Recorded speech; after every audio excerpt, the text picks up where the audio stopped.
badira urteak Bilboko Udala elkarlanean ari dela Euskaltzaindia eta beste erakundeari batera. Erakunde arteko harremanak onak dira, danak ari gara euskaren aldeko lanean.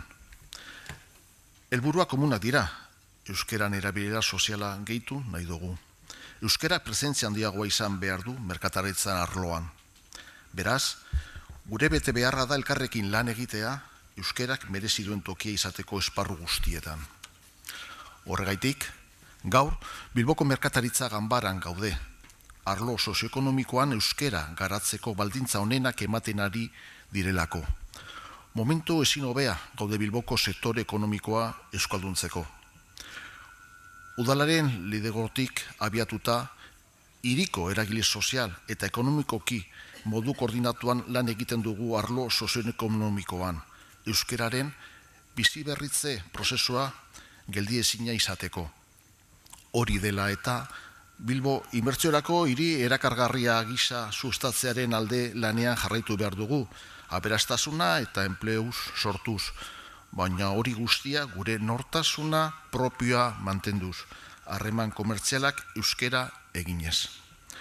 Udalarentzat ohore handia da Bilboko merkataritza euskalduntzen prozesuan murgilduta egotea, eta erronka hori lortzeko lehenengo pausua bai bezero, bai merkatarien lehenengo hitza euskeraz izatea da.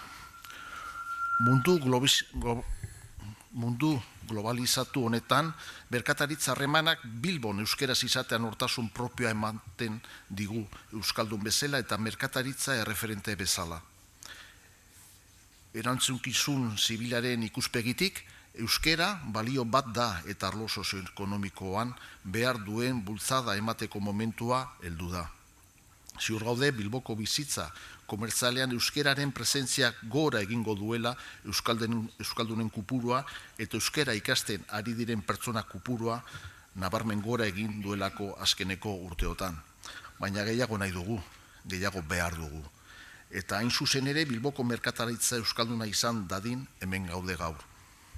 Eskerrak emain nahi dizkiet egunero lanean eta borrokan ari diren merkatariei, euskera gure saltokietan eta gure egunerokoan egon dadin, jakin badakigu ahalegin handia egiten dutela.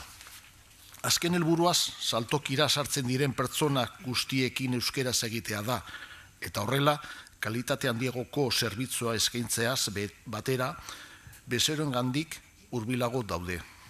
Saltokietan eta gure eguneroko bizimoduan gure hizkuntzaren normalizazioa lortu behar dugu. Eskerrik asko eta egun on bat izan.